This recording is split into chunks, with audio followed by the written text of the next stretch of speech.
Welcome back to another Valley Sports Club Phoenix Suns recap for March 22nd through April 4th, 2023.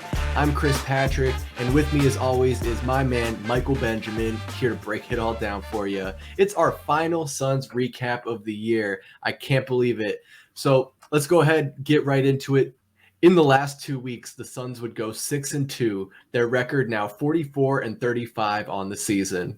Let's go ahead and see how those last 8 games broke down. We would start on the road at the Los Angeles Lakers, where we would take a disappointing loss 111-122. Staying in California to take off the Sacramento Kings, another loss 135-127 in a close game.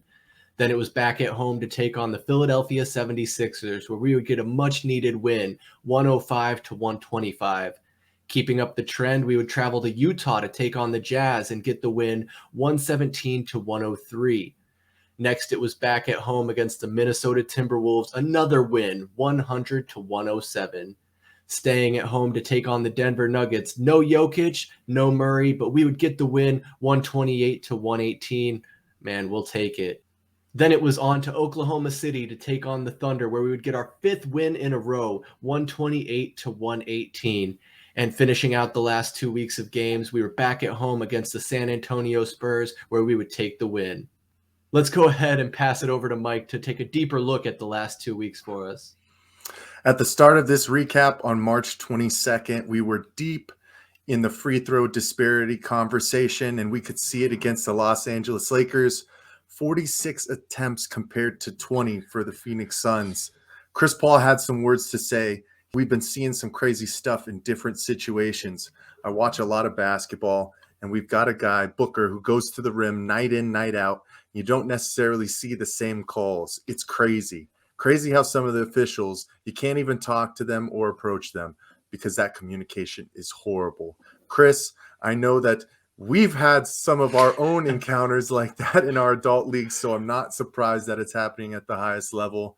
But for the Lakers, they had a huge contribution from Austin Reeves, who had 25 points and a career-high 11 assists, and the Suns went down in that one. Then we went to Sacramento, and Kevin Huerter went crazy, 29 points, 9 rebounds, and 5 assists. Honestly, the Suns should have never lost that game. They were leading 67-56 at half. And after an unorganized start to the second half, the Suns bench unit brought them back in the third when Booker and Paul went to catch a breather. But they just faltered heavily down the stretch, and they were losing Huerter on multiple open threes. It was tough to see. Man, I can't even stress how much that was such a winnable game, and it was tough to see that loss. But then we went home, and that's where the winning streak started. Bismack Biyombo, what a game. 17 points, 13 rebounds, and 5 blocks. Neutralizing Joel Embiid, getting the block on him as well. What a stud. The game was tight through most of the first 3 quarters, but the Suns used a 26-11 run and turned a tied game into a 15-point advantage early in the fourth quarter. It was a badly needed win for the Suns, who had lost 6 of 7 going into that game, and at that point had slid to number 5 in the Western Conference playoff race. But that didn't last very long. The Suns went to Utah, handled business.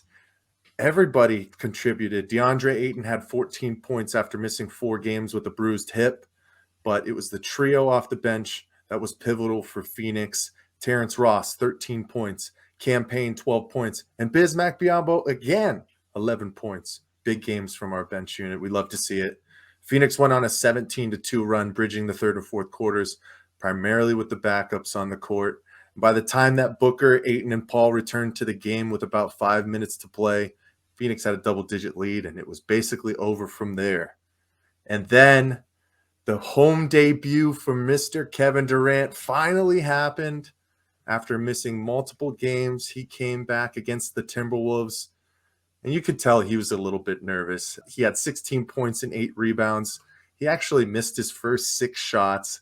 Finished 5 of 18 from the field. Not so great, but he did hit a couple of important three-pointers down the stretch in the fourth quarter.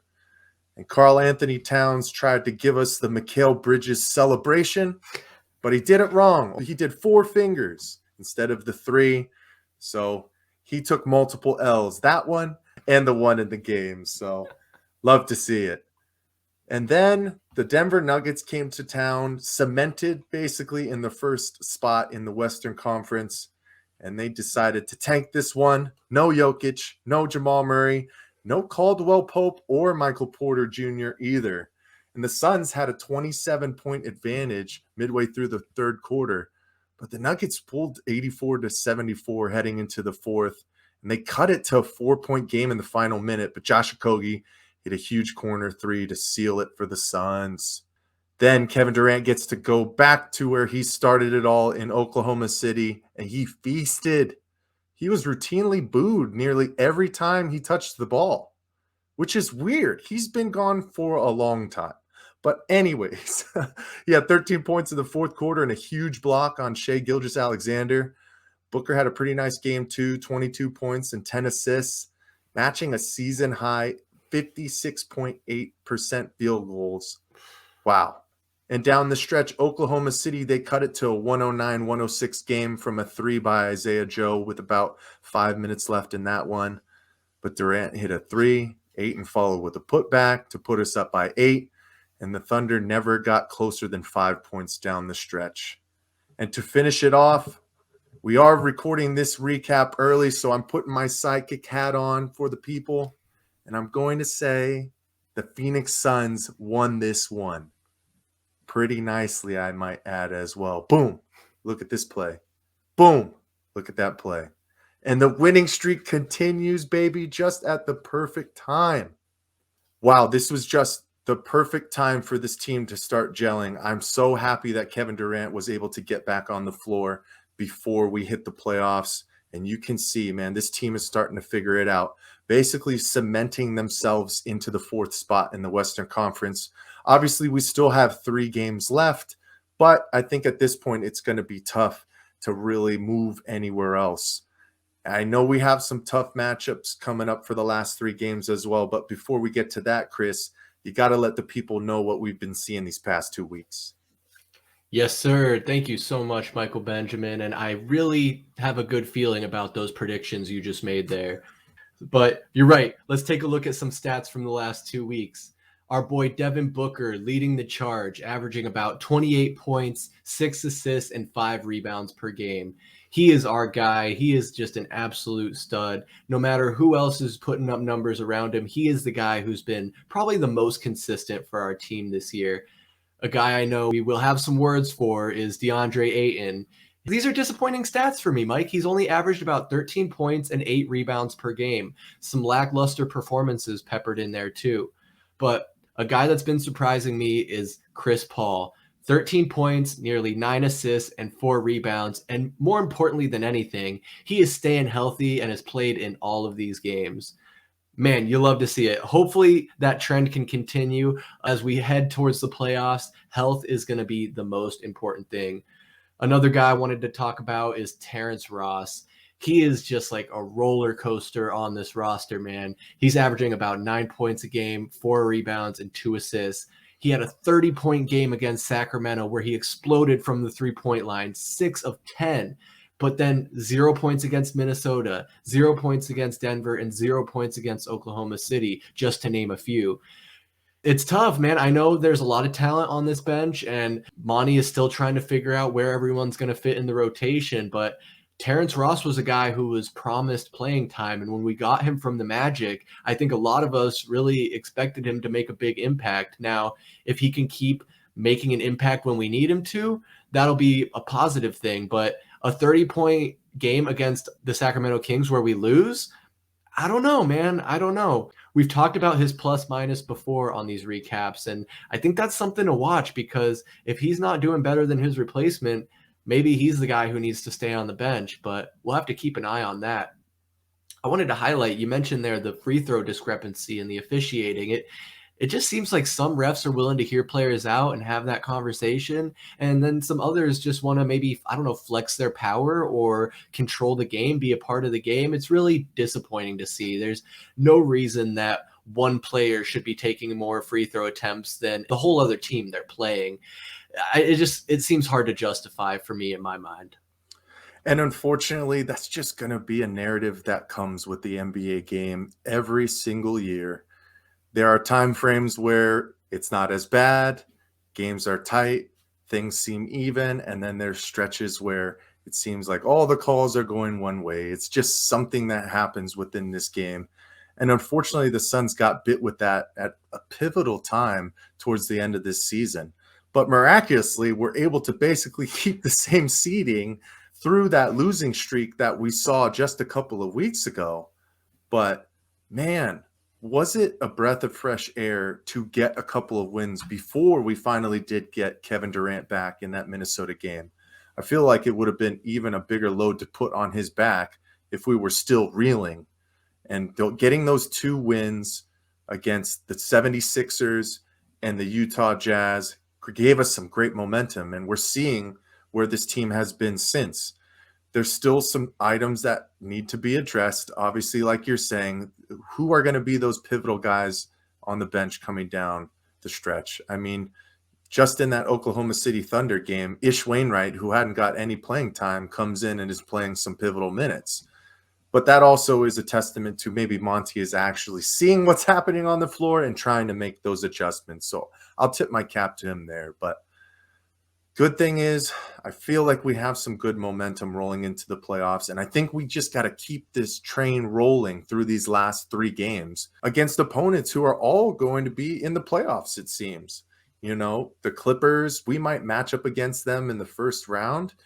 The Nuggets are already solidified, but the Lakers are making some noise as well, too. So got to keep this going so we can have everything right on track when the playoffs come. And man, I can't wait. But Chris, before we dive into the last 3 games, you got to tell me, who is your player of the recap for this one? Man, I debated this. I wondered if I should do Devin Booker again for the second, I think between the two of us, maybe third or fourth week in a row. But I wanted to switch it up. And I know he's only played in 4 of these games so far, but Kevin Durant is my player of the recap. His impact simply cannot be overstated. He is 7-0 as a Phoenix Sun. Man, it's just incredible how he comes in and just changes the entire dynamic of this team. I mean, even when he's not playing so great like we saw against Minnesota, he's still taking and making big shots, as you had mentioned earlier. I mean, just looking at the numbers, about 27 points per game, 6 rebounds, and 4 assists. He does it all. The guy is incredible. And the fact that he can take pressure off of Devin Booker, it just makes it all that much better. And you can tell that Devin Booker loves playing with him. He's always out there with a smile on his face. It seems like they're ribbing each other here and there. I love that for this team. And like we've been saying, player health is going to be huge. I know a lot of us are really concerned about Kevin Durant, and it's like anytime he goes down or falls a little weird, we're all kind of holding our breath. But as long as he pops back up and stays out there, I think he'll fight through the mild injuries and make sure that he's available. It's clear that he is even a leader on the court. We saw in the game against Oklahoma City where DeAndre Ayton made kind of one of his signature boneheaded plays, and KD kind of had a little bit of a disappointed father look, but hyped him up, gave him a pat on the chest, and told him to bounce back. So I can only imagine the impact he's making in the locker room and the stuff that we don't see in practice. So I'm really excited for this team and what they can do rolling forward with Kevin Durant now on the roster and healthy. It's truly remarkable. But Mike, now it's time for you to tell us who your player of the recap was. Even though Kevin Durant has been in the league, it seems like forever, and we've all seen him play for a very long time, it's still something to behold when he's out there. He's such an elite shot maker. But this time, I had to go with our boy, Busy. Bismack Biyombo is my player of the recap for this one. In the past 2 weeks, he averaged 8.3 points, 7.3 rebounds, 2.4 blocks on 61% shooting in only 20 and a half minutes. Seems like Monty has said he's our second center guy, and he's given him a good amount of run over Jock Landale, at least for the last 2 weeks, and he's taken advantage of it. He's always been a catalyst on the defensive end. You know, he's one of the team leaders in blocks. But man, I would almost say that Bismack Biyombo catapulted this winning streak for this team with his performance against the Philadelphia 76ers. And at the moment, this team hasn't looked back. And he's continuously contributing off the bench in the minutes that he has and playing his role. I love to see it. Even though he's an undersized big man, he plays 5 inches taller than he is at all times. And he gives the heart and hustle every single night. And that's what this team is going to need if they're going to make a championship run. So I went with Bismack, and I'm so excited, man. I am chomping at the bit for these play-in games to get started, and obviously the final week of this season. So, Chris, with that being said, you got to let the people know what our outlook is for our final 3 games of the season. It's hard to believe that there's just 3 games left in this season, and 3 formidable opponents, like you had mentioned previously, are going to be playoff teams. We'll start at home against the Denver Nuggets and then travel to Los Angeles to take on the Lakers before coming back home to play the Clippers here at home. So it's going to be curious to see how they play it in these last 3 games. Once we shore up that 4th seed in our playoff spot, are they going to rest some guys? Are they going to do some minutes restrictions? Or are they going to continue to play their normal game and get these guys to continue to build up that chemistry going into the playoffs? And even though this is our final recap of the season, make sure you tune in next week and check out Past the Outlet, where we'll discuss these last 3 games, the Suns season as a whole, and the outlook for the pending playoff push. So for Michael Benjamin, I'm Chris Patrick, and we'll see you next time. Peace.